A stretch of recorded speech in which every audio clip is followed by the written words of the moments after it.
भी और जितने भी हमारे जो ट्रिक्स हैं उनके बारे में आज बात करेंगे पहले।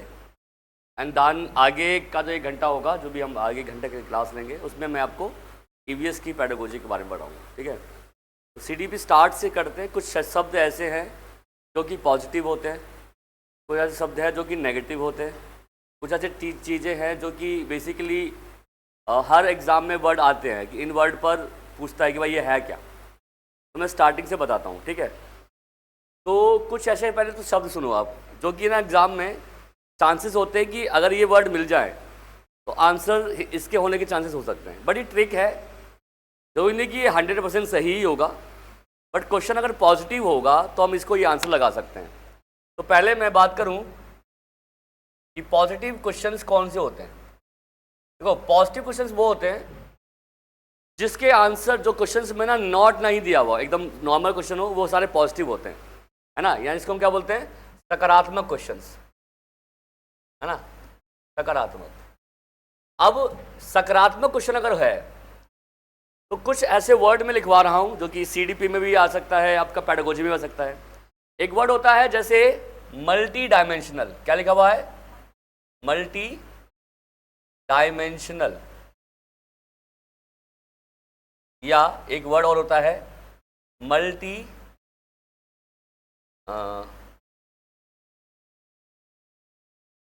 Multi directional. ये वर्ड ज़्यादातर जो टॉपिक्स होते हैं, जो टर्म्स होते हैं, इसमें ये टर्म ज़्यादा बहुत दूर पूछता है। तो मल्टी डायमेंशनल का मतलब जानते क्या होता है?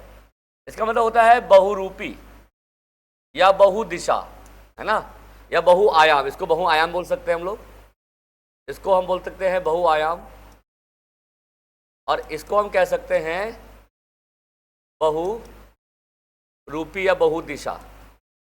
कोई भी चीज़, जैसे मैं आपको बात करूँ, अच्छा किसको हम बहुदिशा कह सकते हैं? जैसे एक वर्ड, जैसे हम बात करते हैं डेवलपमेंट की। आपको पता है डेवलपमेंट क्या है? डेवलपमेंट जो हमारा होता है वो क्या है, मल्टी डायमेंशनल है या मल्टी डायरेक्शनल है। तो बहुरूपी रूप से, यानी कि जो विकास होता है वो बहुरूपी है, यानी कि एक से अधिक दिशा में चलता है ना। तो जहाँ पर बहुरूपी बात करें कि विकास किस रूप में प्रेजेंट किया जाता है, डेवलपमेंट क्या है, तो मल्टी डायरेक्शनल है, या आप जो मल्टी डायमेंशनल के एक से अधिक चीज़ को शामिल करता है। या एक वर्ड आजकल बड़ा फेमस हो रहा है इसमें, जिसको हम बोलते हैं हॉलिस्टिक। क्या है हॉलिस्टिक? का मतलब क्या हुआ, इसका मतलब होता है सर्वांगिक। क्या बोलते हैं कि विकास क्या है, एक सर्वांगिक प्रक्रिया है। सर्वांगिक का मतलब क्या होता है कि ओवरऑल डेवलपमेंट। तो जहाँ पर हॉलिस्टिक वर्ड आ जाए ना, इसका मतलब ही होता है कि बच्चे का क्या है, ओवरऑल डेवलपमेंट हमें करना है। तो ये हमेशा पॉजिटिव वर्ड होता है, और इसमें हमेशा इसके आंसर जो होते हैं आपको ठीक मिलेंगे अगर आपको ये वर्ड मिल जाता है तो। ठीक है, इसके अलावा ना कुछ और शब्द है, जैसे कि एग्जाम में अगर आ जाए आपके कि भाई देखो, आजकल हमने हमारी पॉलिसीज भी ये कहती है कि जो भी हम बच्चे को सिखा रहे हैं, पढ़ा रहे हैं, बच्चे का जो विकास है, बच्चे की जो लर्निंग है, उसको हमें क्या करना है, आउटर एनवायरनमेंट से जोड़ना है। तो एक शब्द ने क्या बताया कि आउटर एनवायरनमेंट से हमें क्या करना है, जोड़ना है। तो अगर ये वर्ड जहाँ मिल जाए तो वो आंसर पॉजिटिव होता है बच्चों, चाहे वो किसी भी पेडागोजी में आप पढ़ लो। क्या है कि भाई हमें क्लासरूम की नॉलेज को क्या करना है, हाँ, कनेक्ट करना है आउटर एनवायरनमेंट से, है ना। यानी कि इसका मतलब ये हुआ कि बच्चा जो क्लासरूम में पढ़ रहा है उसकी नॉलेज को हम क्या करें, बाहरी वातावरण से क्या करें, जोड़ के पढ़ाएं। ये बहुत पॉजिटिव वर्ड है बच्चे, और ये आपको पता ही है कि एनसीए भी ये बात कहता है, नेशनल करिकुलम फ्रेमवर्क 2005, और जो भी एजुकेशन हमारी है वो सब ये कहती है। दूसरा, हर बच्चा ये कहता है कि जो शिक्षा है, एजुकेशन है, वो चाइल्ड सेंट्रिक होनी चाहिए। जहाँ पर चाइल्ड सेंट्रिक की बात आता है ना बच्चे, वो हमेशा पॉजिटिव आंसर हो सकता है। तो मतलब शिक्षा में कैसी देनी है बच्चों को, जो कि कैसी होनी चाहिए, चाइल्ड सेंट्रिक, या you can say learner centred. क्या बोलेंगे, लर्नर सेंटर या सेंट्रिक कह सकते हो। इसका मतलब ये हुआ कि जो भी हमें पढ़ाना है वो बाल केंद्रित होना चाहिए। देखो, अब बाल केंद्रित का मतलब जनरली होता क्या है कि बच्चों की आवश्यकता को हमें ध्यान में रखना है, बच्चों की नीड्स को हमें ध्यान में रखना है, बच्चों की क्षमता को हमें ध्यान में रखना है, और बच्चों के अनुसार हमें चलना है।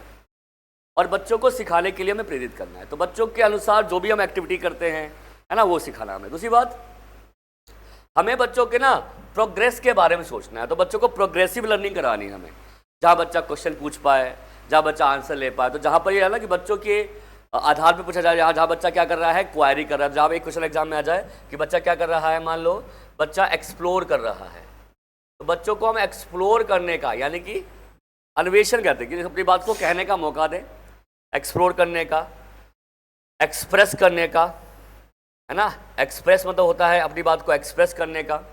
इलैबोरेट करने का मौका हम देंगे। इलैबोरेट का मतलब क्या होता है, अपनी बात को इलैबोरेट यानी कि विस्तारित करने का मौका बच्चे को हम देंगे।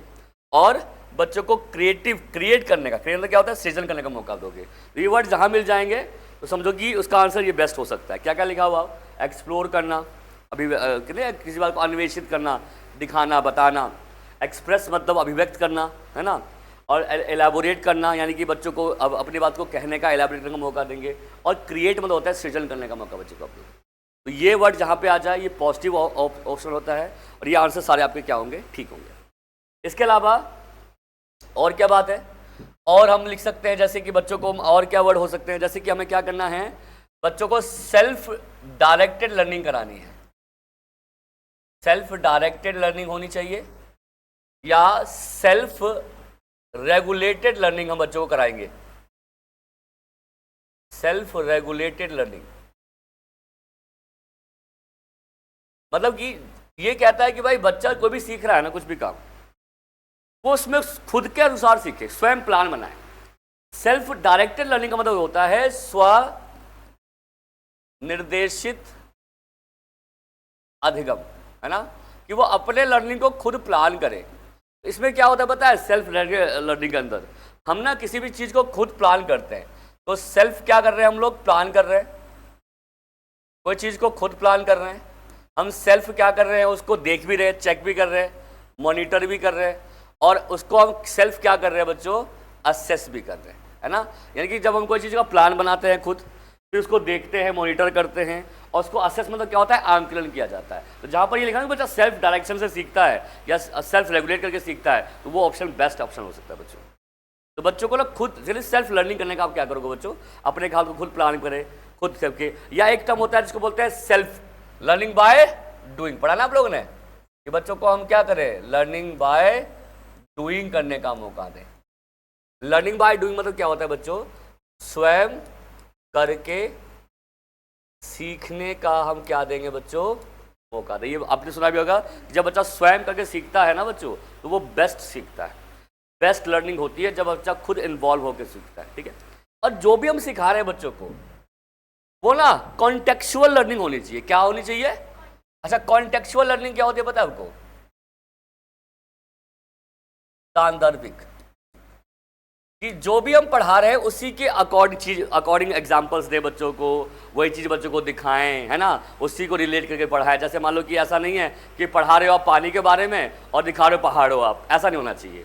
जो भी पढ़ा रहे हो कॉन्टेक्चुअल होना चाहिए, संदर्भ परक होना चाहिए। यानी कि जिस चीज़ के बारे में बता रहे बच्चों को उसी के बारे में एग्जाम्पल दोगे, उसी के रियल लाइफ सिचुएशंस में पढ़ाओगे, या बच्चों को रियल लाइफ एग्जाम्पल्स प्रोवाइड करोगे, यानी कि कॉन्टेक्चुअल लर्निंग होनी चाहिए। तो इसको बोलते हैं हिंदी में संदर्भ परक। जिस संदर्भ में हम बात कर रहे हो ना, उसी संदर्भ में आपके आंसर्स होने चाहिए। डीकॉन्टेक्चुअल होता है जो गैर प्रासंगिक होता है, इसको हम ना हिंदी में प्रासंगिक भी बोल सकते हो। क्या बोल सकते हो, प्रासंगिक भी बोल सकते हो। प्रासंगिक का मतलब ये होता है कि संदर्भ में कोई बात कहना, जिस चीज़ कॉन्टेक्स्ट में, जैसे मान लो कि मैं आपको जल के बारे में पढ़ा रहा हूँ तो जल के बारे में बताऊंगा, जल के एग्जाम्पल दूंगा, जल के रियल लाइफ सिचुएशन में आपको मैं, हाँ रिलेटेड चीज़ें होनी चाहिए जो कि आप रियल लाइफ में देखते हो उस चीज़ को। ये नहीं कि आप पढ़ा किसी और चीज़ के बारे में, बच्चा रिलेट ही ना कर पाए। तो ऐसा क्वेश्चन बच्चों को नहीं देना। तो कॉन्टेक्चुअल लर्निंग बच्चों को करानी चाहिए हमें। उसके अलावा बच्चों के लिए क्या होता है कि जब बच्चा खुद इन्वॉल्व होता है किसी काम को, तो उसमें बच्चा अच्छा सीखता है, समझे, लर्निंग बाय डूइंग। ऐसे एक वर्ड होता है हैंड ऑन एक्टिविटीज। क्या बताएंगे, क्या करेंगे बच्चों, hands on activities. Hands on activities का मतलब क्या होता है, हस्त परक क्रियाकलाप। मतलब ये हुआ कि बच्चों को ना हस्तपरक क्रियाकलाप कराओगे आप, यानी कि हाथ से कोई काम करने के लिए दोगे।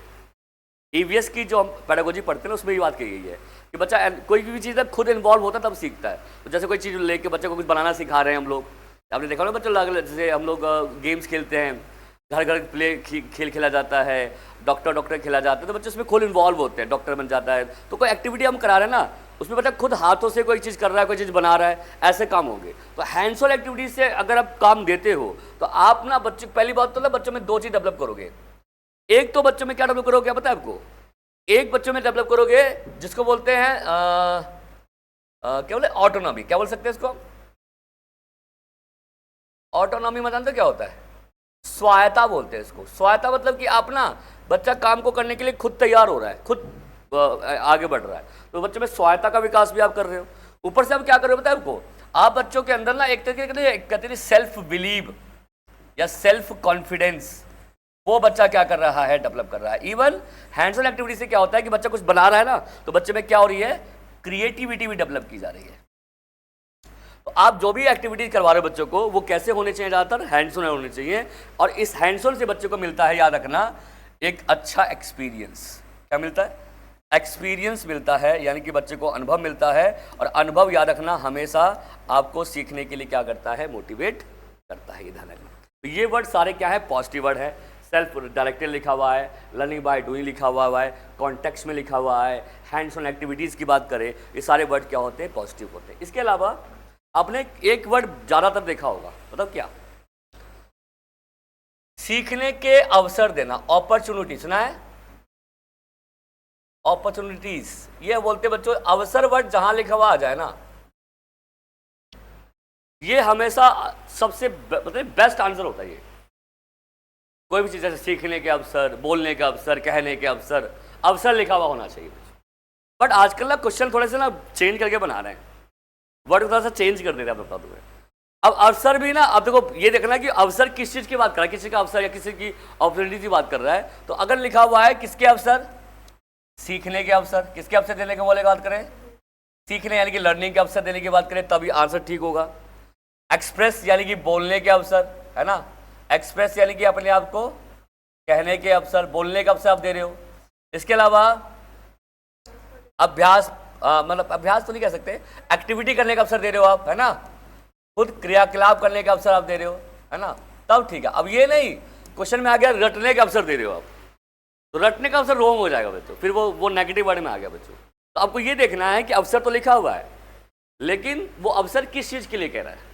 तो आप बच्चों को सीखने का अवसर दे सकते हो, बोलने का अवसर दे सकते हो, कोई एक्टिविटी करने का अवसर दे सकते हो। तो अवसर वर्ड बहुत पॉजिटिव वर्ड होता है बच्चों, और ये कहना कहीं बच्चों को सीखने के लिए मोटिवेट, ये वर्ड जो कहना कहीं मतलब पॉजिटिव सेंस हमें प्रोवाइड करता है। ठीक है, इसके अलावा ठीक है, इसके अलावा क्या है कि कौन सी लर्निंग पर फोकस करना। तो याद रखना, हमारी जो पूरी की पूरी CDP है ना बच्चों, वो एक टर्म पर फोकस करती है, वो क्या है, कंस्ट्रक्टिविज्म। क्या वर्ड है? यस। तो हमें कौन सी लर्निंग करानी है बच्चों को? कंस्ट्रक्टिविज्म बेस्ड लर्निंग होनी चाहिए। कंस्ट्रक्टिविज्म का मतलब क्या होता है बच्चों? इसको बोलते हैं निर्माणवाद। निर्माणवाद का मतलब क्या होता है कि बच्चा खुद बनाकर सीखे। तो निर्माणवाद अधिगम्य से भी कहता है। तो बच्चे को कौन सी लर्निंग करानी है हमें? Constructive learning. इसमें होता क्या क्या है, पहली बात सुनो, इसमें बच्चा सीखता है सेल्फ एक्सपीरियंस से। किससे सीखता है? स्वयं का है अनुभव। तो स्वयं अनुभव से बच्चा क्या करता है, सीखता है, इसलिए बहुत इंपॉर्टेंट है। और इसमें बच्चा करता है मीनिंगफुल लर्निंग। क्या करता है? मीनिंगफुल लर्निंग करता है, यानी कि बच्चा सार्थक रूप से क्या करता है, सीखता है।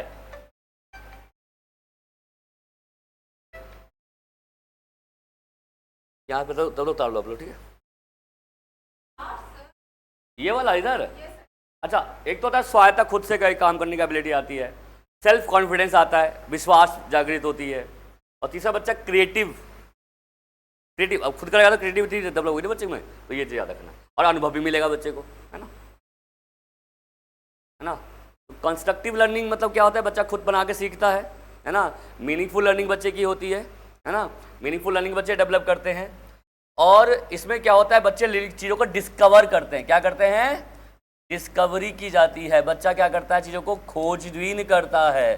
तो कंस्ट्रक्टिव लर्निंग सबसे बेस्ट लर्निंग कहलाती है बच्चों। तो जहाँ पर कंस्ट्रक्टिव लर्निंग की बात आता है तो ये सबसे अच्छा आंसर होता है। बट कंस्ट्रक्टिव लर्निंग में याद रखना कि हम ना किसी की हेल्प भी लेते हैं। याद रखना, ज्ञान तो खुद बना रहे हैं, ऐसी बात नहीं है, लेकिन कभी कभी हमें क्या करना पड़ता है, किसी की हेल्प भी लेनी पड़ती है। तो जब हम किसी हेल्प के से कोई नॉलेज को बनाते हैं ना बच्चों, तो उसे हम कहते हैं सोशल कंस्ट्रक्शन। तो इसी का पार्ट एक क्या है, सोशल कंस्ट्रक्शन। हिंदी में क्या कहेंगे, सामाजिक अधिगम। क्या बोलेंगे, सामाजिक निर्माण। सामाजिक निर्माण और बच्चों कुछ नहीं होता, आपको सुना होगा लेव वाइगोस्की ने इसकी बात की थी। सामाजिक निर्माण की बच्चा निर्माण तो खुद करता है, बट किसकी हेल्प से करता है, दूसरे की, मतलब एक दूसरे के गाइडेंस से या किसी की देखिए एक हेल्प से बच्चा कोई काम कर सकता है। आपने सुना है कि वाइगोस्की का था भाई, जेडपीडी होती है, स्कैफोल्डिंग होती है, एमके होता है, इनके माध्यम से बच्चा नॉलेज को क्या करता है, बनाता है, या नॉलेज को क्या करता है, सीखता है। तो कंस्ट्रक्टिव लर्निंग की बात की जाती है इसके अंदर, है ना।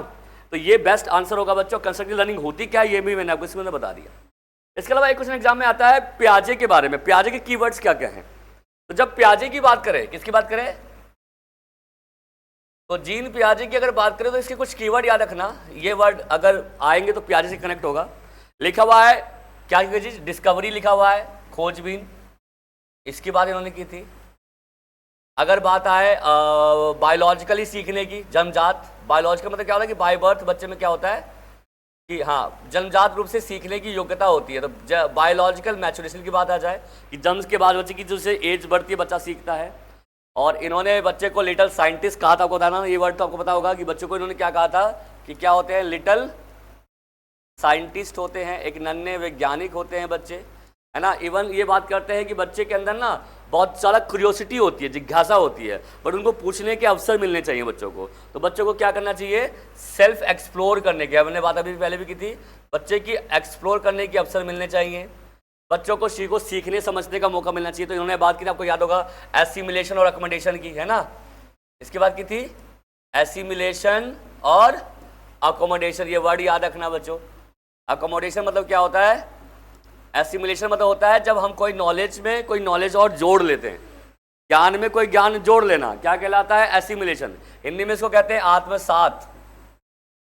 और अकोमोडेशन का मतलब क्या होता है, क्योंकि नॉलेज हमारी थोड़ी सी नेगेटिव हो जाती है तो हम नॉलेज को क्या करते हैं, चेंज करते हैं। तो जो भी आपने नॉलेज बनाई है, जो भी आपके पास नॉलेज है, उसमें जो भी आप मॉडिफिकेशन करते हैं, जो भी उसमें आप सुधार करते हैं, तो वो क्या कहलाता है बच्चों, आपका अकोमोडेशन।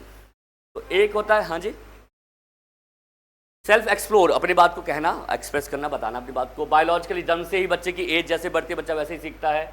लिटिल साइंटिस्ट होता है, नन्हा वैज्ञानिक होता है। आप साथ साथ लिखते रहो, कोई दिक्कत नहीं है ना, साथ साथ लिखते रहो, इसके अंदर कोई बात नहीं, ठीक है। तो जीन पियाजे की कीवर्ड याद रखना। और इन्होंने ना जब सबसे ज्यादा फोकस किया था बच्चे के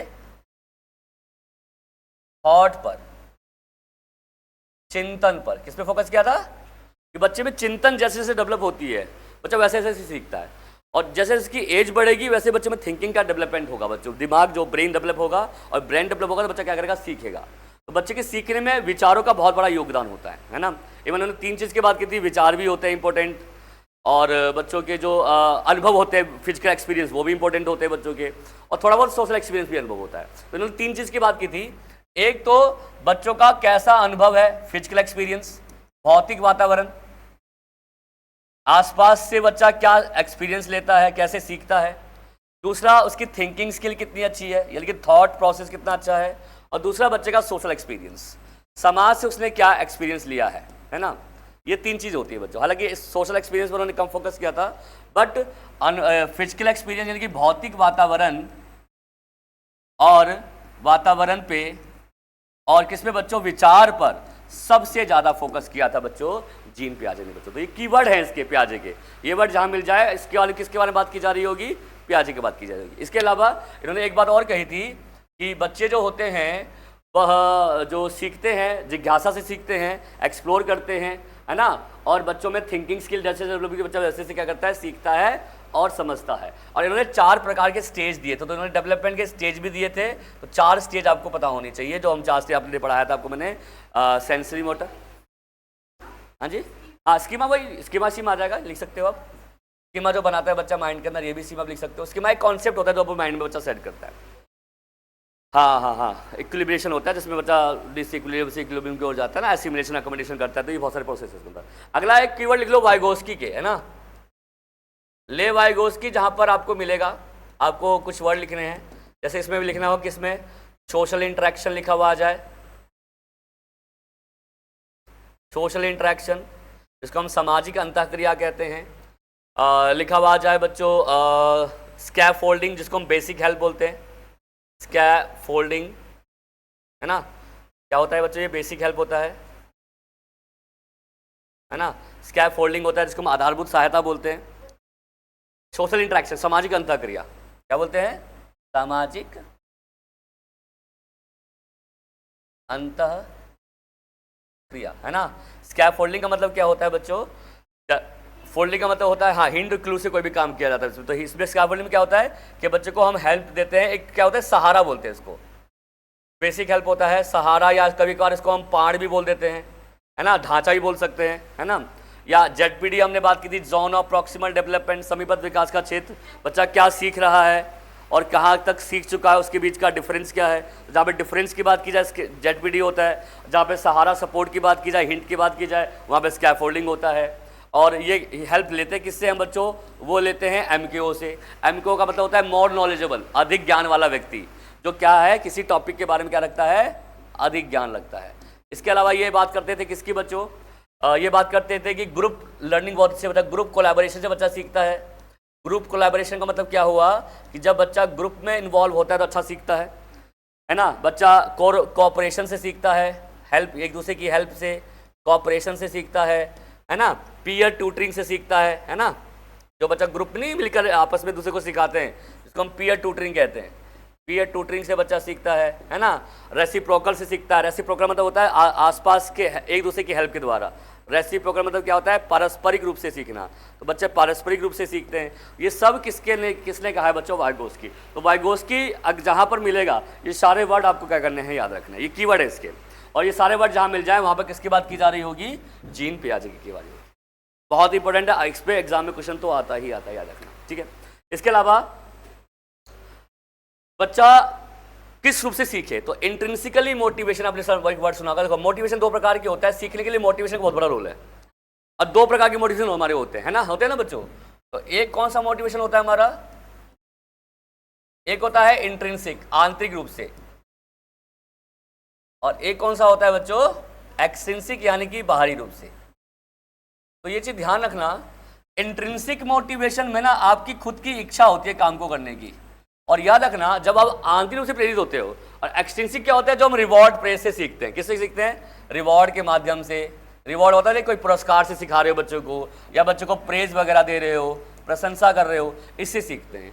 तो इंट्रिंसिक मोटिवेशन जो होता है वो ज़्यादा बेटर है किससे बच्चों, एक्सट्रिंसिक से। ऐसा कहा जाता है जो बच्चा आंतरिक रूप से प्रेरित होता है ना, उसकी लर्निंग कैसी होती है बच्चों, इफेक्टिव लर्निंग होती है। ये ध्यान रखना, इफेक्टिव मतलब क्या होता है बच्चों, बच्चा सार्थक रूप से सीखता है, या कहते हैं बच्चा एक प्रभावशील होकर सीखता है अगर वह आंतरिक रूप से प्रेरित है। क्योंकि यहाँ पे खुद की इच्छा होती है, अपने आप को खुद एंजॉय करके सीखता है, खुद तैयार होता है सीखने के लिए, सेल्फ रेगुलेशन होती है, खुद की तैयारी होती है इसके अंदर। इसलिए याद रखना, तो इंट्रिंसिकली मोटिवेशन अगर एग्जाम में आ जाए बच्चा किस रूप से मोटिवेट करके सीखता है, तो ये अच्छा कीवर्ड है कि समझ लो कि बच्चा बेस्ट सीखेगा। इससे भी ऐसी बात नहीं है, सीखता है, इसमें बच्चा की कोई फैक्टर है, रिवॉर्ड है, परहेज, तभी सीखेगा। पर यहाँ पे उसकी खुद की इच्छा है सीखने की। तो इंट्रिंसिक मोटिवेशन ज़्यादा बेटर होता है किससे बच्चों, एक्सट्रिंसिक मोटिवेशन से। इस प्रकार एग्जाम जरूर आएगा कि कौन सा मोटिवेशन है। और इसमें क्या होता है कि बच्चा अपने आप से काम करेगा, है ना, काम को खुद करेगा, काम में इंटरेस्ट लेगा, काम की डिजायर से करेगा,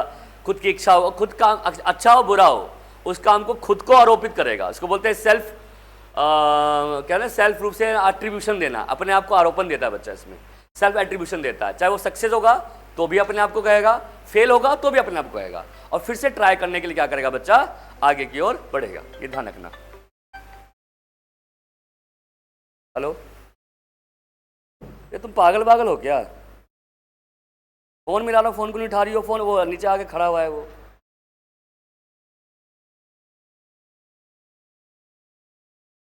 हाँ अभी क्लास में हूँ, बाद में बात। ठीक है, तो इफेक्टिव लर्निंग कब होती है, जब हम क्या होते हैं, इंट्रिंसिकली क्या होते हैं, मोटिवेट होते हैं। क्लियर हुआ कि नहीं आता बच्चों। चलिए आगे बढ़ते हैं। अब एक चीज और याद रखना बच्चों, इसमें एक पॉइंट और ध्यान रखना, ये तो हम यहाँ तक बात कर ली हमने। अब एक क्वेश्चन एग्जाम में आता है लर्निंग। लर्निंग आपको पता है 2 प्रकार 3 प्रकार की होती है। बिहेवियरल लर्निंग होती है, कॉग्निटिव लर्निंग होती है, कंस्ट्रक्टिव लर्निंग होती है। कंस्ट्रक्टिव लर्निंग सबसे क्या होती है बच्चों, आपकी बेटर मानी जाती है ना। अब आता है क्वेश्चन एग्जाम, एक क्वेश्चन एग्जाम में इंटेलिजेंस पर। किस पे आता है, बुद्धि पर, है ना। किस पे आता है क्वेश्चन, इंटेलिजेंस पर। तो इंटेलिजेंस में आप याद रखना, बुद्धि वाले टॉपिक में आपको ये याद रखना है कि बुद्धि जो होती है कई रूप में होती है। क्या होती है, विविध रूप में होती है। तो याद रखना, बुद्धि के बारे में क्वेश्चन आएगा तो आप ये बोलोगे बुद्धि कैसी है, मल्टी डायमेंशनल। आया ना वर्ड दोबारा से, बुद्धि कैसी है, बहुआयामी है। एक से ज्यादा हमारे पास बुद्धियां होती हैं। या आप ये लगा लो कि हर बच्चों के अंदर जो बुद्धि की क्षमता होती है एक से ज्यादा, तो बहुरूपी है। बुद्धि एक से ज्यादा हो सकती है और हर बच्चों में अलग प्रकार की बुद्धि होगी। जो मेरे में बुद्धि है वो आप में नहीं होगी और जो आप में बुद्धि है वो मेरे में। हर बच्चे में अलग प्रकार की बुद्धि का वितरण होता है बच्चों, डिस्ट्रीब्यूशन अलग प्रकार से होता है, आपको ये पता होना चाहिए। और आपको पता ही है कि हार्वर्ड गार्डनर ने 8 प्रकार की बुद्धि बताई थी, जो मैंने आपको लिखवा चुका हूँ। हाँ,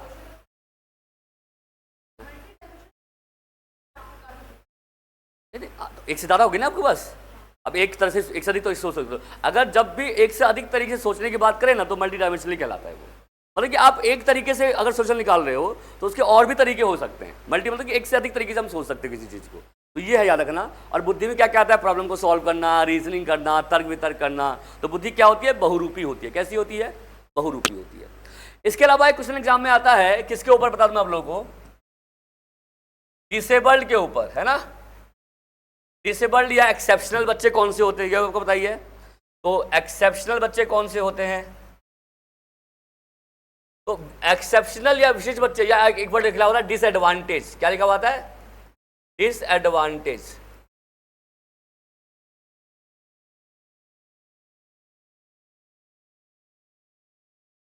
अब डिसएडवांटेज या एक्सेप्शनल या डिसेबल्ड बच्चे, इसको बोलते हैं या तो हम डिसेबल्ड को क्या बोलते हैं, अक्षम बच्चे, या तो इसको क्या बोलते हैं विशिष्ट बच्चे, या इसको क्या बोलते हैं हम अलाभित बच्चे। अब इन बच्चों को हम कैसे सिखाएं, तो पहली बात तो आपको पता ही है, इन बच्चों के लिए आपको क्या रहना है, आपको रहना है सेंसिटिव। कैसा रहना है, सेंसिटिव रहना है और इनकी करनी है अच्छी केयरिंग, है ना। मतलब कि आप इनके प्रति सेंसिटिव रहोगे, इसको बोलते हैं संवेदनशील। कैसे रहोगे आप, पहली बात तो आपको रहना है संवेदनशील और आप इनकी क्या करें, अच्छे से देखभाल करें। एक पॉइंट हो गया, आपको ध्यान रखना है। तो एक तो देखभाल करोगे इनकी, और इनके साथ रखोगे आप पॉजिटिव एटीट्यूड। कैसा रखोगे बच्चों, पॉजिटिव एटीट्यूड। मतलब कि इनको आप, इनके प्रति जो आपका व्यवहार होगा वो सकारात्मक होना चाहिए। तो कैसा व्यवहार रखोगे इनके लिए, सकारात्मक। और इनके साथ किसी प्रकार का भेदभाव आप नहीं करोगे। तो आप याद रखना, नो डिस्क्रिमिनेशन। इनके साथ कोई भेदभाव आप नहीं करोगे, किसी प्रकार का इनके साथ कोई भेदभाव नहीं किया जाएगा बच्चों, ये आपको ध्यान रखना है। इसके अलावा आप इनके लिए देखो एक जैसे तरीके यूज नहीं कर सकते, तो आप इनके लिए यूज करोगे डिफरेंशिएटेड इंस्ट्रक्शन। क्या बोलेंगे, डिफरेंशिएटेड इंस्ट्रक्शन। डिफरेंशिएटेड इंस्ट्रक्शन क्या होता है पता है आपको, यानी कि विभेदित अनुदेशन। क्या बोलेंगे हम, तो ये टर्म याद रखना, बहुत इंपॉर्टेंट कीवर्ड है ये। डिफरेंशिएटेड इंस्ट्रक्शन का मतलब क्या होता है, विभेदित अनुदेशन। यानी कि हर बच्चे के लिए अलग प्रकार की प्लानिंग आपके पास होनी चाहिए। जैसे एक बच्चा हियरिंग इम्पेयरमेंट वाला है, सुनने में असमर्थ है, तो आप उसके लिए विजुअल टूल्स यूज करोगे। हमने कहा था जो बच्चा सुनने में असमर्थ होता है उसको दिखा के समझाओ। अगर आप सुनने में असमर्थ बच्चा है, उसको सुनने वाले टूल ही दे दो, कोई फायदा नहीं है। आप उसको क्या करो, देखने वाले टूल दो, तो उसके डिसेबिलिटी के बिहार पर हो, तो उसकी अक्षमता के बिहार पे हो गया। और कोई बच्चा देखने में असमर्थ है तो उसको सुनने वाले टूल्स दो आप, है ना। जैसे आपने देखा होगा बहुत सारे सुनने वाले टूल्स दिए जाते हैं। और जो देखने में असमर्थ होता है, आपने देखा होगा कि बच्चा क्या नाम है, हाथ से ब्रेल का यूज करता है। ब्रेल लिपि आपने सुना था, ब्रेल एक स्क्रिप्ट होती है। और सुनने वाले बच्चों के लिए कैलकुलेटर बनाए जाते हैं, बुक होती है, ऑडियो बुक्स वगैरह होती हैं, या जाज होता है, JWS, जिस बच्चा बोलने वाला कंप्यूटर होता है, तो बहुत सारी यूज किया जाता है। साइन लैंग्वेज यूज की जाती है। तो आप उनके, तो जिसको जैसी प्रकार की नीड है वैसी नीड देना, तो इसी को बोलते हैं डिफरेंशिएटेड इंस्ट्रक्शन। सबको एक जैसा इंस्ट्रक्शन नहीं दे सकते आप। अब कौन कौन से डिसेबल बच्चे में कौन कौन से बच्चे आ जाते हैं, एक होता है जिसको बोलते हैं HI, कौन से? हियरिंग इम्पेयरमेंट, जो कि सुन नहीं पाते बच्चों, सुनने में कुछ पार्शियल होते हैं, कुछ आपके 100% डिसेबल मतलब सुनने में डेफ होते हैं, है ना, सुनने में बिल्कुल असमर्थ हैं। एक कौन से बच्चे होते हैं जो इसको बोलते हैं VI बच्चे, VI मतलब कि देखने में असमर्थ है ना। एक वो बच्चे होते हैं जो कि LD वाले होते हैं, लर्निंग डिसेबल्ड होते हैं, जिनको पढ़ने लिखने में समस्या होती है, जैसे डिसलेक्सिया डिसग्राफिया वाले बच्चे होते हैं। एक वो होते हैं जो कि ऑटिज्म वाले होते हैं, है ना। ऑटिज्म क्या है? जो कि अपने में ही लीन रहते हैं, कम्युनिकेशन नहीं करते हैं, रेपुटेशन होता है, एक ही बात को बार बार रिपीट करते हैं, आपने देखा होगा बच्चों, है ना। या एक तरह से बच्चों सोशली ऑकवर्ड बिहेवियर दिखाते हैं, तो ऑटिज्म वाले बच्चे हो सकते हैं। और एक वो हो सकता है जिसको बोलते हैं ना ADHD, याद आया? ADHD मतलब क्या होता है? जिसको अटेंशन की दिक्कत होती है और वो हाइपर एक्टिव होते हैं, कोई भी किसी भी जगह पर टिक के नहीं बैठ पाते। तो इन बच्चों को जब पढ़ाओगे, अब वो सबके लिए एक जैसा टूल तो यूज नहीं करोगे आप, हर बच्चे के लिए अलग स्ट्रेटजी बनाओगे और आप इन बच्चों के प्रति क्या रहोगे? सेंसिटिव। कोई कुछ टीचर होते हैं इनको इग्नोर कर देते क्लास में, ऐसा नहीं करना है आपको। तो आपको क्या यूज करना है? डिफरेंशिएटेड इंस्ट्रक्शन, जिसको हम हिंदी में क्या कहते हैं? विभेदित अनुदेशन का क्या करना है? प्रयोग करना। ठीक है बात यहाँ तक? अच्छा, अगला पॉइंट ये है कि हमने एक एजुकेशन पढ़ा था, इंक्लूसिव एजुकेशन, याद है? समावेशी शिक्षा, है ना। समावेशी शिक्षा के ऊपर फोकस करोगे आप, है ना। और इसमें होता क्या है आपको पता ही है ना बच्चों, कि नॉर्मल बच्चों को और जो बच्चे एबनॉर्मल होते हैं या एक्सेप्शनल होते हैं, इन बच्चों को बिना किसी भेदभाव के एक ही क्लास में देना है रेगुलर एजुकेशन। रेगुलर एजुकेशन तो आपको देनी ही देनी है, और साथ में क्योंकि रेगुलर करने के लिए, एक नियमित कक्षा में पढ़ाने के लिए आपको उनको कुछ विशेष सुविधाएं भी देनी पड़ेगी। तो आपको रेगुलर एजुकेशन के साथ साथ, रेगुलर स्कूलिंग के साथ साथ आपको उनको क्या देना है? कुछ फैसिलिटीज़ भी देनी है। फैसिलिटीज़ का मतलब होता है कुछ सुविधाएं भी देनी है, वो सुविधाएं जो उनको सीखने और पढ़ने के लिए क्या करें? प्रेरित करें, है ना। तो रेगुलर तो आपको स्कूल में पढ़ाना ही है आपको नवा समय, और साथ में उसको क्या देनी है बच्चों? आपको सुविधाएं भी देनी है, और किसी प्रकार का बायसनेस जो होता है, भेदभाव होता है, उन बच्चों के साथ आपको क्या करना है? नहीं करना है। क्लियर है कि नहीं बच्चों यहाँ तक? तो हर बच्चों के साथ समान व्यवहार करोगे और एकजुट होकर। तो समावेशी का मतलब ये होता है कि सभी बच्चों को एक कक्षा में पढ़ाना, और किसी बच्चे को क्लासरूम से आप अलग नहीं करोगे, सेपरेट नहीं कर सकते, सेग्रीगेट नहीं कर सकते, अलग नहीं करना है, आप सबको जोड़ कर रखना है, समुच्चय रखना है। एग्रीगेट मतलब क्या होता है? कि जोड़ कर रखना है सभी बच्चों को, ना कि अलग करना है। चाहे कैसे ही बच्चा क्यों ना हो, डिसेबल्ड हो, कैसा बच्चा क्यों ना हो, आप सभी बच्चों को एक ही स्कूल में पढ़ाओगे। चाहो तो स्पेशल टीचर मंगवा के पढ़ाओ, बट आप क्लासरूम से उससे क्या नहीं करोगे? अलग नहीं करोगे। अब एक क्वेश्चन एग्जाम में आता है, आपको पता ही है, चाइल्ड सेंट्रिक एजुकेशन, ये तो बताइए आप लोगों को, चाइल्ड सेंटर एजुकेशन।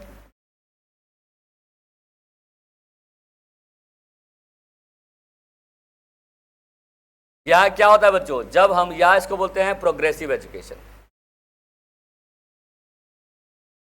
तो ये आपको पता ही है, इसमें क्या किया जाता है? इसमें हमें क्या करना है? हमें बच्चों की नीड के अनुसार पढ़ाना है। पहली बात तो ये क्या हुआ बच्चों? बाल केंद्रित शिक्षा, है ना, या इसको क्या बोलते हैं? प्रगतिशील शिक्षा। प्रगतिशील शिक्षा, इसमें क्या करना है? पहली बात तो बच्चों की नीड को ध्यान में रख के पढ़ाना है। किसको बच्चों? नीड को ध्यान में रखना है, बच्चे की इंटरेस्ट को ध्यान में रखना है। इंटरेस्ट मतलब क्या होता है? बच्चे की रुचि को ध्यान में रखना है, और बच्चे को क्या क्लास में क्या करना है? एंगेज करना है। एंगेज का मतलब क्या होता है? कि क्लास में आपको क्या करना है? बच्चे को शामिल करना है ना, इन्वॉल्व करना है क्लासरूम के अंदर, और बच्चों को सोचने के, थिंकिंग करने के आपको अवसर देने हैं, है ना। और आपको नो बायसनेस, किसी प्रकार का भेदभाव उन बच्चों के साथ नहीं करना है, और सभी बच्चों को इक्वल एजुकेशन या इक्वल करते हुए आपको शिक्षा दोगे, और बच्चों को अपनी बात को एक्सप्रेस करने का, सेल्फ एक्सप्रेस करने का आप क्या दोगे? मौका दोगे, सोचने का मौका दोगे। तो ऐसी क्लास को हम क्या कहते हैं बच्चों? कंस्ट्रक्टिव क्या ना, सेल्फ चाइल्ड सेंटर क्लास होता है, प्रोग्रेसिव क्लास, जहाँ बच्चों को बोलने का मौका मिलता है, और जहाँ बच्चे खुद करके सीखते हैं, यानी कि लर्निंग बाय डूइंग करते हैं, जहाँ बच्चों स्वतंत्र रूप से सीख रहे हैं, जहाँ पर बहुत कम रिस्ट्रिक्शन है, लीस्ट रिस्ट्रिक्टिव एनवायरनमेंट रखा है हमने, यानी कि ज़्यादा रिस्ट्रिक्शन हमने बच्चों पर नहीं दिया है। तो ऐसी क्लासरूम को हम क्या बोलते हैं बच्चों? चाइल्ड सेंटर है क्लासरूम या प्रोग्रेसिव एजुकेशन, प्रोग्रेसिव क्लास, जहाँ बच्चों को खुद कल बोलने का मौका मिलता है, अपनी बात को कहने का मौका मिलता है, अपनी बात को एक्सप्रेस करने का मौका मिलता है, उनके पास जो मतलब क्यूरियोसिटी है, जिज्ञासा है, उसको जिज्ञासा को नहीं एक्सप्लोर करने का मौका उनको मिलता है। तो ऐसा एनवायरनमेंट आप बच्चों के लिए बनाओगे कौन सी क्लासरूम के अंदर? चाइल्ड सेंट्रिक क्लासरूम के अंदर। याद रखना बच्चों। एक क्वेश्चन एग्जाम जरूर आता है बच्चों, किसको बोलते हैं? आपने सुना होगा जेंडर बायस, नहीं? अब जेंडर बायस, जेंडर स्टीरियोटाइप है ना, सुना ना आप लोगों ने? जेंडर बायस और जेंडर डिस्क्रिमिनेशन भी एक वर्ड होता है ना, डिस्क्रिमिनेशन, और एक होता है डिस्क्रिमिनेशन। ठीक है ना बच्चों? ठीक है सर, है ना?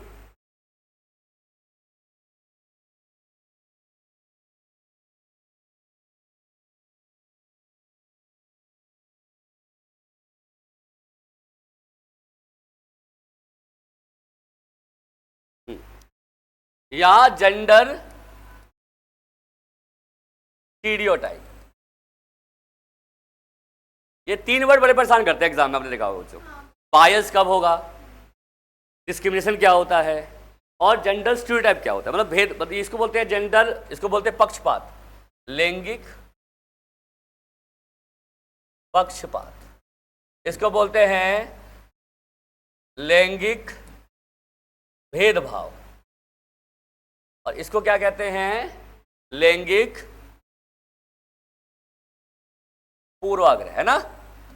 ये टर्म याद रखना बच्चों। इस पर एक क्वेश्चन आपको जरूर मिलेगा, बट आप इसको समझ नहीं पाओगे, मतलब अब आप इसको समझ में आपको आ जाएगा। पक्षपात मतलब होता है किसी एक का पक्ष लेना। हाँ, ऑर्थोडॉक्स वही जो पुरानी हालात के हो ना, हाँ आ सकता है। ऑर्थोडॉक्स मतलब जिसकी सोच पुरानी हो, तो स्टीरियोटाइप वाले व्यक्ति जो होते हैं वो ऑर्थोडॉक्स सोचते हैं, परंपरागत सोच की। हमारे परंपरा में ऐसा होता हुआ आ रहा है कि लड़कियां घर में ही रहती हैं, तो ये इसको बोलते हैं ऑर्थोडॉक्स सोच वाले, पुरानी सोच वाले। पक्षपात क्या है बच्चों? किसी एक का पक्ष लेना। क्या लेना? किसी एक का क्या लेना? पक्ष लेना, मतलब ऑन वन एस्पेक्ट। जैसे मान लो कि मैं किसी एक को ही पढ़ा रहा हूँ, जैसे मान लो कि मैं केवल ना खुशी पर ही ध्यान दे रहा हूँ और किसी पे ध्यान नहीं दे रहा, तो आप मुझे क्या कर सकते? आप तो बायस दो, क्योंकि आप किसी एक को ही क्या दे रहे हो? पक्षपात। मतलब एक के साथ होते हो, कोई भी काम होता है, कोई भी एक्टिविटी होता है, मैं उसको पहले प्रेफरेंस देता हूं, तो ये क्या हुआ? पक्षपात हुआ। पक्षपात मतलब होता है बायस, मतलब कि आपने किसी एक को वैल्यू दी है, बाकी को आपने इग्नोर कर दिया। अब देखो, इनको मैं इनका पक्ष ले रहा हूं तो मैंने बायसनेस किया, बट आपके साथ क्या हो रहा है? भेदभाव। जब एक को हम प्राथमिकता ज्यादा दे रहे हैं और एक को हम क्या कर रहे हैं? इग्नोर कर रहे हैं, तो जिसके को इग्नोर कर रहे हैं उसके साथ क्या हुआ? Gender discrimination. डिस्क्रिमिनेशन क्या होता है कि आप किसी एक लिंग को प्राथमिकता देते हो और एक लिंग को प्राथमिकता नहीं देते। एक के लिए बायस हो तो दूसरे के लिए क्या हो? डिस्क्रिमिनेशन किया आपने। जैसे मान लो कि एक सिंगिंग कॉम्पिटिशन में मैंने खुशी के स्थान पर जैनी को प्लेस दिया, तो खुशी के स्थान में जैनी को प्लेस, तो जैनी के साथ पक्षपात हूं, मतलब बायस हूं, और खुशी के साथ क्या किया मैंने? डिस्क्रिमिनेशन किया। बात समझे? जिसके साथ जैसे भेदभाव होता है ना बच्चों, उसको हम बोलते हैं, जिसके साथ भेदभाव हो रहा है वो डिस्क्रिमिनेशन, और जिसको हम पक्ष ले रहे हैं वो क्या है ना? बात समझे कि समझे? तो पक्ष लेते हैं हम लोग, खासकर हम लोग टीचर होते हैं, गर्ल्स का ज़्यादा पक्ष लेते हैं, बॉयज़ का पक्ष नहीं लेते। हम कहते हैं सर वो बायस कर रहे हो आप, बॉयज़ भी तो हम सीख सकते हैं। तो ये आप क्या करो? पक्षपाती हो। और क्योंकि आप गर्ल्स का पक्ष लेके हम बॉय के साथ क्या कर रहे हैं? क्या कर रहे हैं उसके साथ? हम उसके साथ क्या कर रहे हैं बच्चों? डिस्क्रिमिनेशन। क्लियर है कि नहीं? अब ये डिस्क्रिमिनेशन पक्षपात करते क्यों हैं? क्या रीजन हो सकता है इसके पीछे? ये रीजन इसलिए होता है क्योंकि हमारे यहाँ जो माइंड है इसमें पहले से ही चीजें क्या हो रखी है? फिक्स हो रखी है। जैसे क्या फिक्स हो रखी है कि हमने ये माना हुआ है, इसको बोलते हैं प्री इमेज। मतलब कि हमने ना किसी जेंडर को लेकर पूर्व धारणा बनाई। जैसे लड़कियां जो होती हैं वो मैथ्स नहीं पढ़ सकती, है ना, लड़के जो होते हैं मैथ्स पढ़ सकते हैं, लड़कियां घर के काम करनी चाहिए, लड़कों को बाहर के काम करनी चाहिए। तो ये सब क्या है? पहले से माइंड सेट है, मेंटल सेटनेस, इसको मेंटल सेट बोलते हैं बच्चों। हम पहले से फिक्स कर रखे, मेंटल फिक्सेशन कह सकते हो आप। तो ये क्या है बच्चों? आपका स्टीरियोटाइप। अब ये जो डिस्क्रिमिनेशन बच्चों में हम करते हैं, इसका एक रीजन ये है कि मैं क्या हूं? स्टीरियोटाइप हो सकता है। मैं एग्जांपल देता हूं। अब मैंने लड़कियों की जगह पर लड़कों को ना सिंगिंग कंपटीशन में भेज दिया, ध्यान दो। तो लड़कियों को के जब मैंने क्या सोचा, लड़के जो होते हैं सिंगिंग में अच्छे होते हैं, तो मैं पक्षपात हूं। किसके लिए? लड़कियों के लिए, लड़कों के लिए, और लड़कियों के साथ भेदभाव कर रहा हूं मैं। तो उनके लिए भेदभाव कर रहा हूँ, उनके लिए पक्षपाती हूँ, मतलब बायस हूँ। बट ये हूँ किस लिए? क्योंकि मेरे माइंड में क्या सेट कि भाई लड़कियाँ थोड़ा ना ऐसा कर सकते हैं, लड़के कर सकते हैं। तो लड़कियाँ रोती रहती है, हमने सुना लड़कियों को हमेशा रोना पसंद है, लड़कियाँ जो होती हैं वो पिंक पसंद है, लड़कों को ये पसंद है। हम ये क्या है? ये सब चीज़ें क्या है बच्चों? आपका ये स्टीरियोटाइप का पार्ट होता है। तो पक्षपात क्या होता है? जहाँ पर चीज़ें हम पर बेस्ड हों। डिस्क्रिमिनेशन क्या होता है? कि हम मतलब भेदभाव करते हैं। और स्टीरियोटाइप क्या होता है कि पहले से अपने माइंड में एक तरह का इमेज क्या कर रखा है, सेट किया हुआ है। तो ये आपको ध्यान रखना है बच्चों, ठीक है। अब एक क्वेश्चन एग्जाम में आता है इंडिविजुअल डिफरेंस का, है ना, आता है ना बच्चों?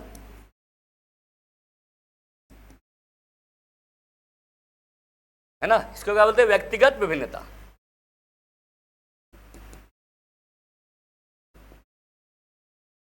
अब बताइए, दो बच्चे एक जैसे नहीं होते हैं, दो बच्चों की सारी नीड्स नहीं होती है। हर बच्चा रुचि में, डिजायर में क्या होता है, अलग प्रकार का होता है ना। तो हर बच्चों की नीड्स को समझकर जो हम उनको शिक्षा प्रदान करते हैं, हर बच्चों की नीड्स को समझ जो उनको एजुकेशन प्रोवाइड करते हैं, तो उसको हम क्या कहते हैं बच्चों? उसको हम कहते हैं दैट इज इंडिविजुअल डिफरेंस। तो हर बच्चों की क्या समझना है बच्चों?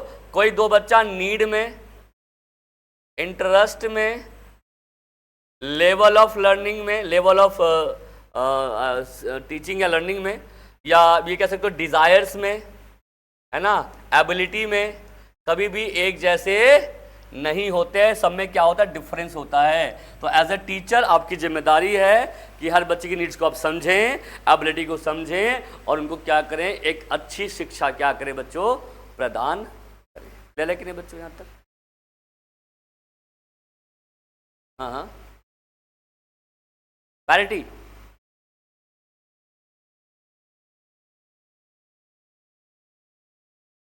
स्टीरियोटाइप सब्जेक्ट होता है, स्टीरियोटाइप। जैसे लड़कियां होम साइंस पढ़ेंगी, लड़के साइंस पढ़ेंगे, सब्जेक्ट को लेकर स्टीरियोटाइप हो सकता है ना। तो मैं हाँ हाँ हाँ, ठीक है, क्लियर है कि नहीं? चलिए, क्लियर है यहाँ तक तो? अच्छा, एक चीज आता है एग्जाम में क्वेश्चन कि आप बच्चों में और क्या क्या डेवलप करोगे। आपने एक वर्ड सुना होगा, क्रिटिकल थिंकिंग, याद आया? तो बच्चों को कैसे बनाना है, याद रखना, क्रिएटिव थिंकिंग डेवलप करनी है। क्रिएटिव क्या होता है? कि बच्चा क्या करे, क्रिएटिवली सोचे, सृजन करे, कुछ अलग से, कुछ अलग प्रकार की थिंकिंग बनाकर सोचे बच्चा। अब क्रिएटिव थिंकिंग कब होती है बच्चों? कौन से अवसर मिलने चाहिए? जब बच्चा सोचे डाइवर्जेंट, है ना, याद आया? और डाइवर्जेंट मतलब क्या होता है? कि जब आपके पास एक प्रॉब्लम के एक से अधिक सॉल्यूशंस निकलते हैं, तो जितना बच्चे को डाइवर्जेंटली सोचने का मौका दोगे, बच्चा उतना ही क्या बनेगा? क्रिएटिव। क्रिएटिव अगर बच्चे को बनाना है हमें, तो पहली बार तो डाइवर्जेंट सोचने का मौका दो, या आप उसके सामने क्वेश्चन रखते हो, याद रखना वो क्वेश्चन होने चाहिए ओपन एंडेड। कैसे होने चाहिए? ओपन एंडेड का मतलब क्या होता है? मुक्त उत्तर वाले होने चाहिए, क्लोज नहीं। कि मुक्त ओपन एंडेड होता है कि जहां पर आप खुल के आंसर दे पाओ। जितना खुल के आंसर देंगे उतना ही क्रिएटिवली सोच पाएंगे। अब बंधे हुए आंसर देंगे तो बच्चा एक ही तरह से सोच पाएगा। तो आपको क्या करना है? डाइवर्जेंट, यानी कि अब सारी रूप से सोचने का मौका देना है बच्चे को। जितना बच्चा डाइवर्जेंट होता है उतना क्या बनेगा? क्रिएटिव बनेगा। दूसरा क्या होता है? Critical thinking. ये टर्म सुना आप लोगों ने? क्रिटिकल मतलब क्या होता है कि ना आप किसी चीज के सारे पहलुओं को देख रहे हो। आप ना, इसको बोलते हैं हिंदी में समालोचनात्मक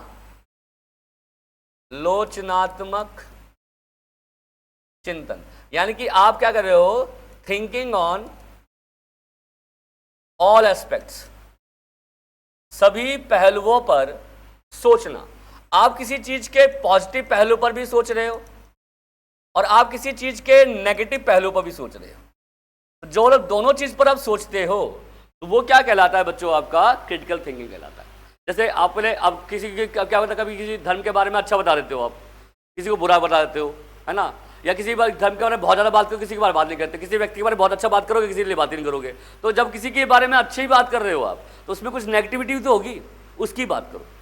तो हमेशा अच्छा अच्छा नहीं दिखाना होता है, हमें एनालाइज करते हैं। तो इसमें क्या होता है पता है आपको? इसमें पहले हम इंफॉर्मेशन को क्या करते हैं? एनालिसिस करते हैं, विश्लेषण करते हैं। याद रखना, क्या करते हैं? तोलते हैं, समझते हैं, अंतर करते हैं, और फिर क्या सही है, क्या गलत है, क्या पॉजिटिव है, क्या नेगेटिव है, दोनों पहलू को सोचना पड़ता है बच्चों। उसी को क्या बोलते हैं? क्रिटिकल थिंकिंग करना। सिंथेसिस, उसको जोड़ना, उसको जोड़ लेना। समय जो आपने टुकड़े किए ना, उसको जोड़ने को सिंथेसिस कहा जाता है। समराइज करना, एक कंक्लूजन निकालना, है ना, तो वो होता है बच्चों। और क्या करना, जिस क्रिटिकल थिंकिंग याद रखना बच्चों, इसमें हमेशा हम किसका यूज करेंगे? हॉट्स का। हाई ऑर्डर थिंकिंग का। तो याद रखना क्रिटिकल थिंकिंग हमें बच्चों को करने का मौका दें, जहाँ बच्चा अपने पर्सपेक्टिव को रखे, बच्चे को सोचने समझने का क्या मिले, मौका मिले, और हर काम को सही तरीके से करने का क्या मिले, उनको बच्चों मौका मिले। तो उसे हम क्या बोलते हैं, कौन सी थिंकिंग डेवलप करना है, क्रिटिकल थिंकिंग बच्चों में हम क्या करना है, डेवलप। तो जहाँ पर क्रिटिकल थिंकिंग की बात करेगी तो आपको बताना है कि जब दो से अधिक पक्षों में सोचते हैं, चाहे वो पॉजिटिव हो चाहे नेगेटिव हो, तो इस प्रकार की थिंकिंग को हम क्या बोलते हैं बच्चों, क्रिटिकल थिंकिंग क्या आता है, यानी कि समालोचनात्मक चिंतन कहा जाता है, जहां बच्चे दोनों ही पक्ष के बारे में क्या करते हैं, सोचते और समझते। क्लियर भाई पॉइंट की नहीं आप लोगों को बच्चे यहाँ तक। इसके अलावा एक क्वेश्चन एग्जाम में पूछ लेता कि भाई कॉग्निशन और इमोशन का क्या संबंध है, कॉग्निशन एंड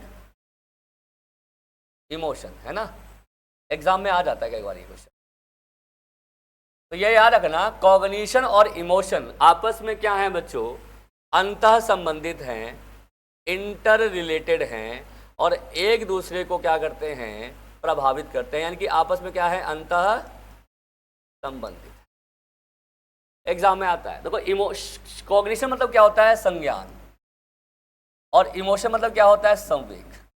ठीक है, जब आप कोई चीज नहीं समझ पाते हो ना, तो आपका इमोशन भी सही रूप से उस काम को करने में सक्षम नहीं होता। आपने देखा होगा, अभी और एग्जाम हम जाते हैं, दो चार क्वेश्चन आपको नहीं आ रहे समझ में, तो आप ना थोड़े से नर्वस होने लग जाते हो, नहीं, आपका एकदम से बिल्कुल वो हो जाता है। या जब एग्जाम में नर्वस हो जाते हो ना बच्चों, तो आपका दिमाग भी काम करना बंद कर देता है, पता है ना बच्चों, एक दो क्वेश्चन नहीं आएगा तो ब्लॉक हो जाएगा दिमाग, एकदम घबराने लग जाओगे आप। तो यानी ऐसा क्यों हो रहा है, क्योंकि आपस में दोनों संबंध है। तो अगर आपकी कॉग्निशन क्षमता अच्छी है ना, तो इमोशन भी अच्छी है। अब ये नहीं कि एक अच्छी है दूसरी अच्छी नहीं है तो काम बनेगा, नहीं, दोनों पे कंट्रोल होना चाहिए। अब कुछ बच्चे ऐसे होते हैं बहुत अच्छे तरीके से तैयारी करके जाते हैं, बट एग्जामिनेशन हॉल में जाते हैं घबरा जाते हैं, तो उनका आंसर नहीं सही होता। अब इमोशनली आप थोड़े से आप अनस्टेबल हो गए, तो आपका जो आता हुई चीज़ होगा वही भूल जाओगे आप। ये होता है लोगों के सामने, हाँ, बट होता है। क्यों, ऐसा क्यों हुआ कि दोनों आपस में क्या है, कनेक्टेड है। अगर आपके स्कूल में परफॉर्मेंस ऐसा नहीं हो रहा होगा ना, तो आप हाइपर एक्टिव हो जाओगे, एकदम से मतलब थोड़े से पैनिक हो जाओगे, घबरा जाओगे, ऐसा होता है, क्योंकि आपस में दोनों क्या है बच्चों, संबंधित हैं। तो एग्जाम में आ जाए क्या कॉग्निशन इमोशन आपस में संबंधित है, बोले हाँ, संज्ञान और संवेग आपस में क्या है, जुड़े हुए हैं, गुट्ठे हुए दूसरे से क्या है बच्चों, कनेक्टेड मानेंगे। ठीक है, इसके अलावा आप एक क्वेश्चन आता है इवैल्यूएशन में, आपको पता ही है, तो बच्चों का मूल्यांकन करना है, इवैल्यूएशन और असेसमेंट करना है। तो पहली बात तो ये इनमें से बेटर कौन सा है, देखो इवैल्यूएशन होता है किसी चीज को जज करना, एट द एंड जज करना, निर्णय लेना, परीक्षण करना कि बच्चे ने क्या और कितना सीखा है, क्या और कितना सीखा है, अगर ये जानना है तो हम क्या करते हैं, इवैल्यूएशन। मतलब कि बच्चे के एबिलिटी को क्या करना, जज करना, है ना, कि बच्चे ने क्या सीखा है, व्हाट ही लर्नड, और हाउ, कितना सीखा है। बट असेसमेंट होता है कि बच्चा जो कोई चीज सीख रहा है ना, उस सीखने में कितना चेंज आया, इंप्रूवमेंट कितनी आई है, उसको देखना। तो याद रखना, तो असेसमेंट होता है, इसको बोलते हैं हम आंकलन। इसका मेन पर्पस क्या होता है, बच्चों में क्या लेके आना, इंप्रूवमेंट लेके आना, या हम कह सकते हैं ना एक तरह से बच्चे को फीडबैक देना कि बच्चे जो सीख रहे हैं वो उन्होंने कितना सीखा है और कैसे सीखना है। तो याद रखना, तो बेटर कौन सा हुआ, असेसमेंट या इवैल्यूएशन, इवैल्यूएशन। पहले हम इवैल्यूएशन, सॉरी असेसमेंट, पहले हम इवैल्यूएशन पे फोकस करते थे। एट द टाइम लास्ट में हमने ओवरऑल पढ़ाई करा दी, टेस्ट एग्जाम ले लिया, और फिर बच्चा रिजल्ट पे बोला हाँ भाई पास है या फेल है, ये करता है इवैल्यूएशन। असेसमेंट करते हैं भाई जो बच्चे का डेली बेसिस पर बच्चा क्या सीख रहा है, कितना सीख रहा है, और उसमें कितना चेंजेस आए। ठीक है, तो ये सारे वर्ड जहां पर मिल जाएं तो समझो किसकी बात की जा रही है बच्चों, है ना, इसकी बात की जा रही है, तो आपको ये याद रखना। ये तो हमने क्या बात की, पॉजिटिव वर्ड्स, ये सेल्फ लर्निंग मिल जाए, या बच्चों को लर्निंग को कनेक्ट करा, क्रिएटिव थिंकिंग आ जाए, वर्ड सेल्फ एक्सप्लोर की बात आ जाए, है ना, खुद क्रिएट करके आ जाए, कंस्ट्रक्टिव लर्निंग की बात की जाए, है ना, या बच्चे में खुद क्रिएट करना, सृजन करने की बात की जाए, तो बच्चे में कौन सी सारे ऑप्शन होते हैं, पॉजिटिव। अब हम बात करते हैं किसके बारे में, नेगेटिव क्वेश्चंस। कौन नेगेटिव मतलब क्या होता है, नकारात्मक। देखिए ये क्वेश्चन जब होंगे, मतलब ये पॉजिटिव अगर आंसर है ना, क्वेश्चन अगर पॉजिटिव है तो ये आंसर सारे गलत होंगे। कौन से आंसर लिखा हुआ हो, रोट लर्निंग, है ना, रोट लर्निंग, याद रखना ये वर्ड जो होता है बहुत नेगेटिव है। इसका मीनिंग क्या होता है, रट कर सीखना। क्या लिखा हुआ हो, रट कर सीखना। अब इसकी भी वैरायटी आ गई बच्चों, रट कर सीखना में लिखा हुआ आएगा, या लिखा हुआ आएगा बच्चों रिकॉल करना। क्या करना, कोई भी चीज रिकॉल, हिंदी में कहते हैं इसको प्रत्यास्मरण। ये वर्ड नेगेटिव होता है बच्चों, हालांकि ये सब कहीं ना कहीं सीखने में काम तो आते हैं, बट नेगेटिव वर्ड्स होते हैं। रट लेना, प्रत्यास्मरण कर लेना, है ना, या कहते नहीं मेमोराइज कर लेना। क्या लिखा हुआ है? मेमोराइजेशन। मेमोराइजेशन का मतलब ही याद करना ही होता है बच्चों, याद करना, है ना। नकल करना हालांकि ठीक है, इमिटेशन अच्छी बात है, बट नकल जनरली हम इग्नोर ही करते हैं। दूसरी बात, अगर लिखा हुआ आ जाए मेमोराइजेशन करना, ये नेगेटिव वर्ड्स होते हैं, इस पर अब आंसर कभी मत बनाना, ठीक है, ये गलत ही होंगे वर्ड, है ना। तो और रोट लर्निंग जगह में क्या करनी है? मीनिंगफुल लर्निंग करनी है। तो मीनिंगफुल लर्निंग आएगी तो पॉजिटिव आंसर होगा, बट रोट लर्निंग आएगी तो वो नेगेटिव आंसर होगा, ठीक है। रिकॉल नहीं कराना, मेमोराइजेशन नहीं कराना, है ना। तो हिंदी में आपने एक वर्ड सुना होगा, कोई लिखा होता है कंठस्थ करना, है ना। कंठस्थ करना भी यही है बच्चों, रटना ही बोलते हैं इसको, कंठस्थ कर लिया हमने, है ना। तो ये वर्ड नेगेटिव वर्ड होते हैं बच्चों, ये हमेशा इग्नोर करना है इसको, ठीक है। उसके बाद लिखा हुआ आ जाए अगर ओनली, ओनली क्या है? नेगेटिव वर्ड है, इसको बोले केवल, केवल लिखा हुआ आ जाए, ये भी नेगेटिव वर्ड है। एक ही, क्या हो? एक ही, यानी कि ओनली वन, ये वर्ड लिखा हुआ है तो भी ये नेगेटिव वर्ड होता है बच्चों। इसके अलावा एक वर्ड होता है लिमिट कर देना, सीमित कर देना। क्या लिखा हुआ आ जाए?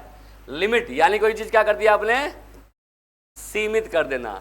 या एक होता है हिंदी या इंग्लिश में होता है व्याकरणीय ज्ञान देना। केवल क्या करना? व्याकरणीय ज्ञान। तो ये नेगेटिव होता है। क्या ज्ञान देना? व्याकरणीय ज्ञान, ग्रामर नॉलेज की हम बात करते हैं। तो ये वर्ड हमेशा याद रखना, हिंदी पढ़ने में बोल देता है, ये नेगेटिव वर्ड होता है बच्चों। कंठस्थ करना, एक होता है सीमित करना बच्चों, बहुत ज्यादा जोर देना। क्या करना? बहुत ज्यादा जोर देना, है ना, कि हम बहुत ज़्यादा जोर दें, तो बहुत ज़्यादा ओवर इम्फेसिस नहीं करना हमें। क्या नहीं करना? ओवर इम्फेसिस नहीं करना, बहुत ज़्यादा जोर किसी चीज़ पर नहीं, नेगेटिव वर्ड में आ जाता है। इसके अलावा हमने क्या था, हमने कॉन्टेक्चुअल लर्निंग होनी चाहिए, संदर्भ परक, उसमें पढ़ा था हमने। इसमें क्या होगा? D context. क्या लिखा हुआ आ जाए? D contextual. डी कॉन्टेक्चुअल का मतलब क्या होता है? गैर प्रासंगिक। गैर प्रासंगिक मतलब क्या होता है? जो चीज कॉन्टेक्स्ट से हटकर हो। कॉन्टेक्स्ट से हटकर होगी ना बच्चों, तो वो आंसर सही नहीं दे पाएगी बच्चों। तो ये हमेशा क्या होते हैं? नेगेटिव वर्ड्स होते हैं। इसको हम किस में रखेंगे हमेशा बच्चों? नेगेटिव वर्ड्स में लिखेंगे। इसके अलावा एक ही लिखा हुआ है क्वेश्चन में लिखा हुआ है नॉट, ये नहीं है, तो नॉट भी एक नेगेटिव वर्ड है, आपको पता ही है, तो ये भी नेगेटिव ही जाएगा बच्चों। ये वर्ड भी हमेशा किस में आते हैं? नेगेटिव ही आते हैं। सीमित वर्ड आ जाए, एक ही लिखा हुआ आ जाए, कंठस्थ लिखा हुआ आ जाए, तो ये सारे वर्ड क्या होते हैं बच्चों? हमारे नेगेटिव होते हैं। इनको हमेशा इग्नोर करना। ये सारे पेडागोजी में आएंगे बच्चों, सभी पेडागोजी में आपको ये मिलेगा आपको, ठीक है। इसके अलावा अनुबंध करके सिखाना। कैसे? अनुबंध करना, है ना, ये नेगेटिव वर्ड होता है ना। या एक ही तरीके से बच्चों को हम सिखा रहे हैं तो वो नेगेटिव वर्ड होता है बच्चों। ये सारे वर्डों को हमें क्या करना है? इग्नोर करना है। कोई कंडीशन बना देना, कंडीशन बना के सट्टा होते हैं ना, कोई चीज़ हम बच्चों को कनेक्ट करके सिखाने की कोशिश करते हैं, मतलब लाइक सीधी सा उन्होंने कि बार बार कोई चीज़ के साथ इंगेज करने की कोशिश करते हैं बच्चे को, वो होता है अनुबंध कर देना। मतलब नहीं, उसकी थ्योरी थी, पैवलोव की थ्योरी आपने पढ़ी थी ना, उसमें ये चीज़ बताई थी मैंने आप लोगों को। हाँ, तो ये आपको ये वर्ड, ये क्या है, नहीं लिखने हैं। ये वर्ड हमेशा क्या होते हैं? आपके नेगेटिव में क्या होते हैं? आ जाते हैं, ठीक है। और क्या वर्ड हो सकते हैं? हाँ, ड्रिल, बिल्कुल ठीक है। ड्रिल या अभ्यास लिखा हुआ है तो नेगेटिव वर्ड में आ जाता है बच्चों। ड्रिल या क्या लिखा हुआ आ जाए? प्रैक्टिस वर्ड लिखा हुआ आ जाए तो ये भी आपका नेगेटिव वर्ड में आ जाता है। और क्या नॉन, मतलब नॉन नहीं, ऐसा नहीं है, जरूरी सुनना है। नॉन एग्जाम्पल भी तो वर्ड होते हैं। नॉन एग्जाम्पल तो वो तो पॉजिटिव वर्ड है। नॉन एग्जाम्पल हमें देने चाहिए, एग्जाम्पल के साथ तो नॉन एग्जाम्पल भी दें बच्चों को। एग्जाम्पल तो हम देते ही हैं, ये है, ये एग्जाम्पल है, ये नहीं होगा तो ये नॉन एग्जाम्पल है। तो नॉन एग्जाम्पल भी हमें कहीं ना कहीं सीखने में हेल्प भी करते हैं। हाँ, ये दिया तो नॉन वर्ड हमेशा ही नेगेटिव होगा ऐसा तो नहीं कह सकते, ठीक है। ड्रिल हो, प्रैक्टिस लिखा हुआ हो, रटकर सीखना लिखा हुआ जाए, है ना, तो रोट लर्निंग, रिकॉल, मेमोराइजेशन, ये सारे वर्ड जो होते हैं बच्चों, ये हमेशा आपको नेगेटिव ही वो करते हैं। तो कुछ ऐसे वर्ड हैं जो किस में आ जाते हैं? आपके नेगेटिव में आ जाते हैं। और ये कुछ जो मैंने वर्ड सारे लिखवाए हैं, इसके अलावा ये सारे के सारे पॉजिटिव वर्ड है बच्चों। इनको याद कर लेना बच्चों। आप देखना, इससे मैंने आपको कॉन्सेप्ट भी समझाने की कोशिश करी है ना, एक एक चीज़ मैंने आपको यहाँ पे समझाने की कोशिश करिए। ये ना आपने अगर कर लिया बच्चों, तो आप देखो CDP में आप एकदम कहते नहीं, एकदम पेपर को एकदम अच्छे तरीके से सॉल्व करके आ जाओगे बच्चों। बस इसकी पहचान होनी है।